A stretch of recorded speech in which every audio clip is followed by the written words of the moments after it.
Hello and welcome to Just Therapist Things, where we talk all things therapy. My name is Jordan and I'm a licensed marriage and family therapist from sunny California. I am the private practice owner of Vital Mind Therapy. I lead support groups at a cancer support nonprofit, and I am the new author of the children's book, Anxiety in My Body. Thanks for listening.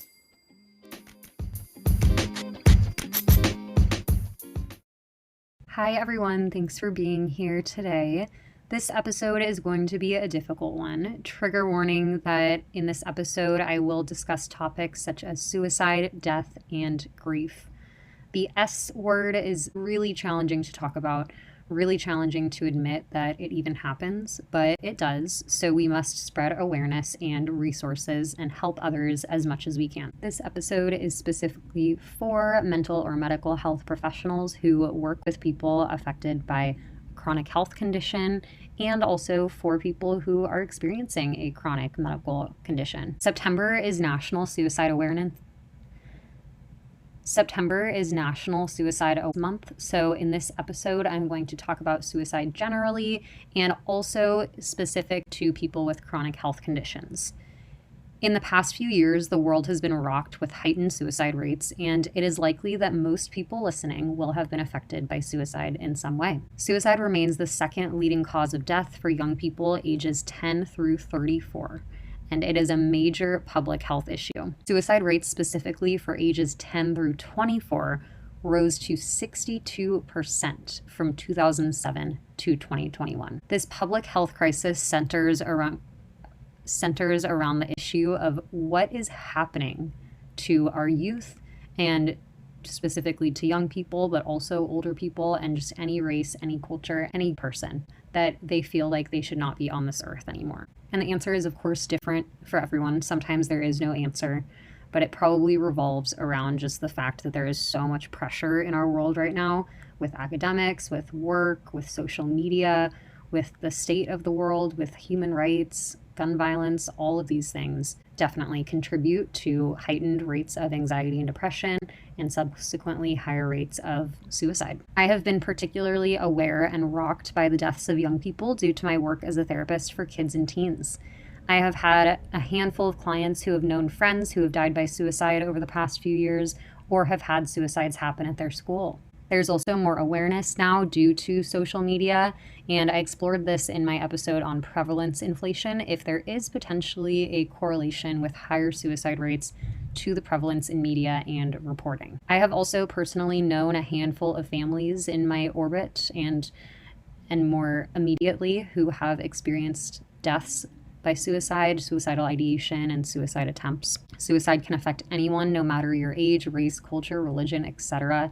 It is important not to discount anyone's mental health concerns because they do not seem, quote unquote, like the type of person that would have mental health concerns or be suicidal. Particularly with youth, it is so heart-wrenching and so concerning that some youth feel they should not be on this earth anymore when they really have their whole entire lives ahead of them. And I'm sure that comes from all the pressures of the world right now. It just is a lot to handle, and especially for a young, developing mind. I also want to note the language that is most appropriate when discussing suicide. So it is important to use the words died by suicide rather than committed suicide. Committed implies that suicide is a crime and a criminal act, which it is absolutely not. Suicide is the result of a mental health illness and should be spoken in the same manner as a physical illness. Yes, suicide is different because it's an intentional act that has to be carried out by the individual, but it is not an act to be blamed for, which is what the word committed implies. Instead, it is necessary to say died by suicide, completed suicide, or attempted suicide. This episode is really tough for me to record as well, but I know that it is necessary and I hope that it can reach someone and touches someone so they can learn something and maybe they can feel less alone. First, to go over what suicidal ideation means. So suicidal ideation is not just thoughts of death or suicide, because we all can have thoughts of death or suicide. Something that I've learned recently is that we are the only creatures on Earth who can actually contemplate our own deaths. due to our very developed brains. And we have so many thoughts going through our heads every single day. And so, of course, some of those are going to be darker, maybe not so pleasant, maybe some intrusive thoughts. But suicidal ideation is specifically having a desire to die or having fairly recurrent thoughts, fantasies, or just a more serious contemplation of death. Technically, all thoughts about suicide could be considered ideation, but it really is important to just take in the context of the person and assess for severity. Other language to note when discussing suicide is the difference between passive and active suicidal ideation. Passive ideation is when a person does not have a plan, means, or true intent. It is just a feeling of not wanting to be alive or feeling like things would be easier if you were not alive. And it is important to watch closely to make sure that passive ideation doesn't toe the line into active. So as mental health professionals, we are always monitoring passive ideation to make sure that it doesn't transform to active. With active ideation, it is necessary to take immediate action to get help and to prevent any action from happening. Active ideation shows intent, means, and plan.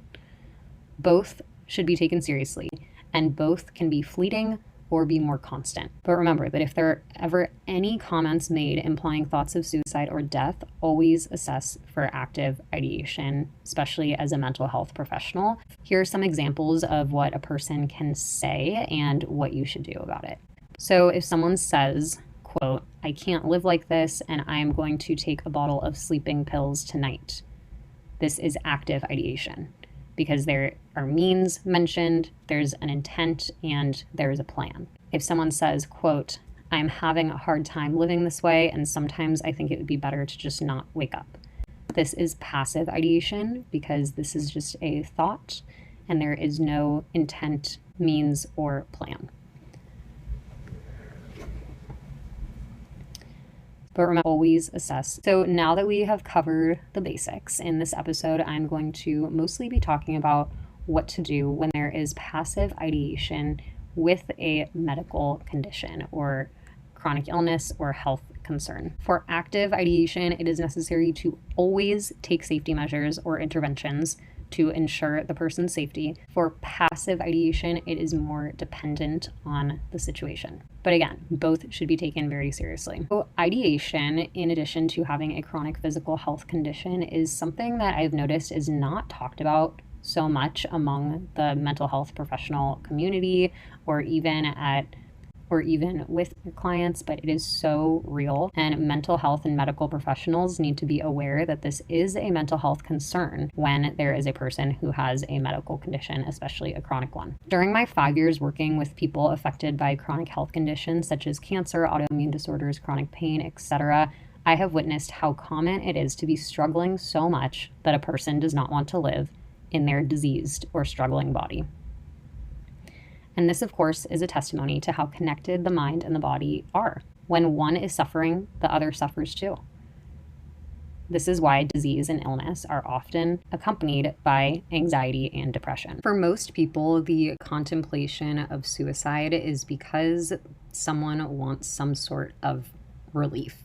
And of course, this is not for everyone. There are many different factors that go into it, but a lot of the reason for contemplation and attempts and completions are because a person wants relief from most often emotional pain or emotional challenges.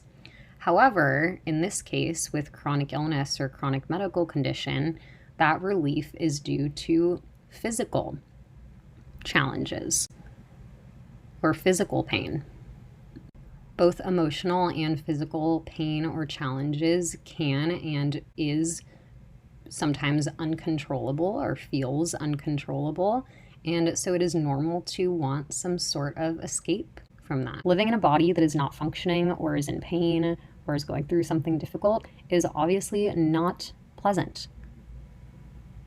And when you are living with a chronic serious health issue such as cancer or an autoimmune disease, organ failure, or unexplained illness, it is normal to have the thought that you do not want to live in this hurting body. It's hard, it's tough, it's painful, And it is okay to feel like you don't want to exist in this body. There is a huge lack of control with illness. There's a grief of the life that you once knew prior to your illness. There's a change of relationships, identity, and future. Of course, it is hard to live like this. So for all mental health professionals listening who may work with people affected by illness or a chronic health condition, always assess for passive or active suicidal ideation and acknowledge that some form of passive ideation is understandable. Not acknowledging this part of having a disease is more detrimental to the client. It is an injustice to the clients to avoid talking about how suicidal ideation can be present with physical illness, and we should always be looking out for that as providers. Something to note is that when it comes to a medical health condition, there's also something called medical aid in dying or physician-assisted suicide, which is very, very different than having suicidal ideation or attempting suicide. Medical aid in dying or physician-assisted suicide is, of course, medically aided, physician-assisted. It is legal and it is very structured. It also comes with a lot of parameters, rules, and regulations that you need to follow in order to go through with that. So that is something that is very, very different and should not be treated as a crisis situation. And that is something that I will talk about in another episode. For people who are living with a chronic health condition and have suicidal thoughts or ideation, it can be really shocking and unnerving and scary because these people may actually not want to die. They may want to survive, but just not want to survive in the body that they have. If someone is listening and you have a chronic health condition and you do have some passive suicidal ideation, know that you are not crazy. Nothing is wrong with you. You are just struggling with the hand that you've been dealt and trying to figure out how to cope in your body. Please seek support because you are absolutely not alone. The anxiety, depression, suicidal ideation that comes with a chronic health concern is why I am such an advocate that all people experiencing illness or medical conditions should receive mental health treatment. It is so tough out there. It is so tough to be in a body that is not functioning how you want it to function or how society expects it to function. But this is not a substitute for therapy or a substitute for if you are in a crisis state. If you are, then please use the resources that I've linked in the episode details. These things that I'm going to mention are just general things to support mental and physical health. Here are some safety measures and coping tools when there is passive suicidal ideation, specifically when a chronic illness or health condition is present. First, if you are in a crisis situation with passive or active suicidal ideation, for anyone, not just with a chronic illness, please call 911 if you need immediate crisis support and call 988 to live chat or have a phone call with a crisis counselor. So 911 and 988. Those are the numbers for mental health concerns and for suicide crisis situations. I have linked the 988 number below in the episode details, as well as the website if you want to look more into that. And I have also linked the D.D. Hirsch website. D.D. Hirsch has an amazing crisis line with incredible volunteers and mental health professionals that manage the crisis line. D.D. Hirsch also has wonderful support groups and resources for people facing suicidal ideation or suicide or who are grieving. It is so important as well to seek support from a professional, a therapist, or a counselor. They can help you build a safety plan, help you find resources so that you are prepared in case of a crisis situation and so that you can support yourself and figure out best ways for others to support you. It is important that you find a therapist that is validating of your experience, that doesn't freak out when you mention that maybe it would be easier if you were no longer here, or that you could find relief in just sleeping and never waking up. You don't want a therapist who freaks out about it, because you want a therapist to be able to normalize and validate that this is a normal thought and experience for someone going through what you are going through. And you want a therapist who thanks you for being so vulnerable and sharing those inner thoughts with you, because it's not easy to share. You also want a therapist who provides you with resources, provides you with support, develops a safety plan if needed. When chronic illness or a medical condition are present, I highly recommend support groups or peer programs. There are so many amazing support groups for specific illnesses, for specific cancers, specific medical conditions. So really you can just Google whatever illness you are experiencing, support groups, and then whatever area you're in. And I'm sure you can find something maybe in person, but also virtually. Being in a support group is where you can meet others with shared experiences and feel less alone. There is a beautiful metaphor that I've probably mentioned in other podcast episodes about support groups, and it is something that I heard from a member of one of my support groups, and they said that having an illness is like you're floating in the ocean by yourself, lost at sea. But a support group is when you look around and you notice that there's others floating in the ocean with you. There are also incredible peer-to-peer programs where you can be paired up directly with a person who has your same or a similar diagnosis, and they can kind of be your buddy through it. So all of these and plus more resources are just all about companionship, because people know that it is lonely when you are going through an illness, and it is normal to have anxiety and depression when illness is present. So these incredible resources just want to make it a little easier, and they really do help. Even if you are unsure about a group or a peer-to-peer relationship, they are definitely not for everyone, but I would say try. And you can always ask your doctors or your hospital as well if they have any recommendations, because they may have some right in the clinic or right in the hospital where you go. Something else to help with any suicidal ideation that is coming up is medication. Medication for anxiety or depression may be warranted depending on your situation, and it could greatly help during this challenging time. It seems like it is becoming increasingly more common, what I've heard from patients, that oncologists or that other medical professionals do recommend some sort of SSRI or anti-anxiety or depression medication when going through some sort of illness, because professionals are understanding that it is such a huge mental toll, and why not have a little relief or a little support through that. And sometimes the oncologist or the specific medical doctor can prescribe these medications for you, or you can also ask your general practitioner, or of course find a psychiatrist. If you are in pain due to a medical condition or chronic illness, also talk to your doctor about some pain management. There are great holistic and also Western pain management tools. There's medication, there's acupuncture, massage, there's PT, things like that could really help your body to feel better and in less pain. And of course, this will help your mental state, because the mind-body connection is so strong, as I mentioned. So if your body is not feeling good or your body is pain, then that can absolutely have an effect on your mental health.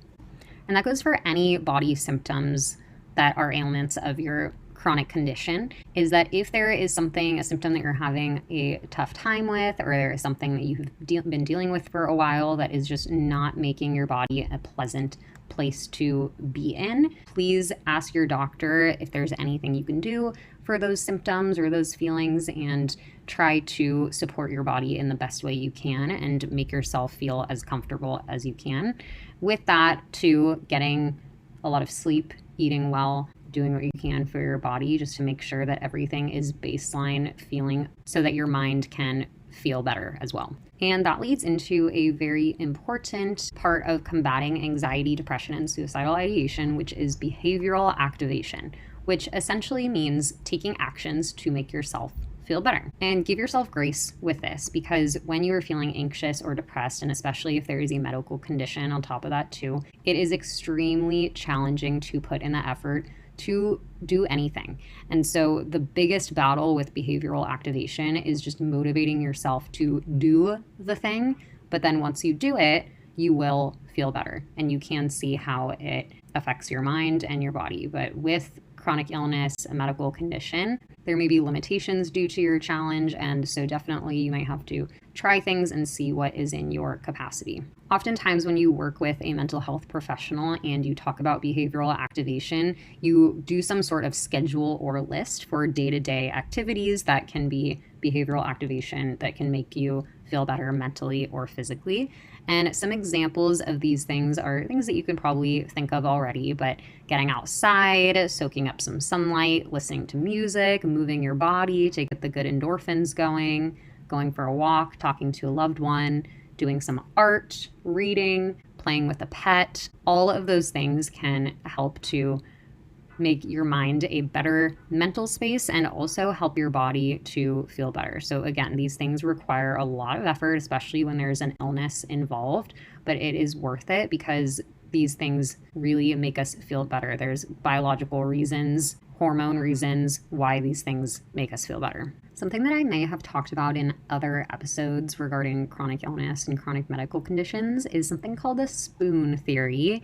And this is a thing that was developed for the chronic illness community, and it is a way to measure your energy levels. So you can look it up to hear more about it, the spoon theory, but it's basically saying that when you have a chronic medical condition or illness, then you wake up with a certain amount of spoons, and you have to allocate your spoons throughout the day in order to do what you need to get done and also do what you want to do.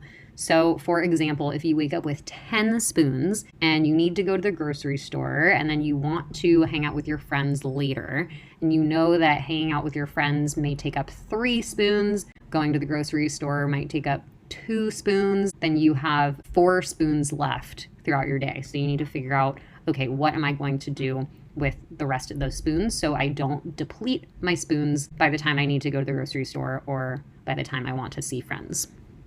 So that's just an example of ways to allocate your energy. But that is a good thing to think of when you're thinking of behavioral activation tools to help your mental health, and you want to make sure that your physical health and your mental health is not totally depleted energy-wise.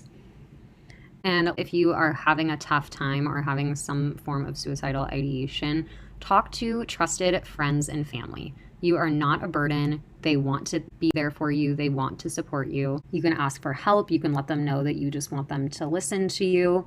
But communicating with people, connecting with those you love, and letting them know of what's going on in your mind, it will help so that you don't hold it all in yourself. And lastly, to make things easier in your own mind, remind yourself of things that you are grateful for, things that you are looking forward to, people that you love, and things that you love doing. Gratitude can be found in even the darkest places. Even if you don't fully believe it at this point those things out anyway, and your brain will learn to believe them.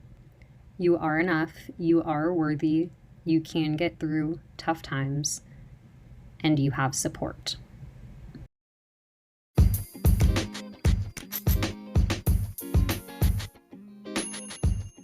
If anyone listening is struggling with their mental health, please call 988 or 911 to get help, reach out to loved ones, and know that you are not alone. Thank you for listening to Just Therapist Things, and I will talk to you soon.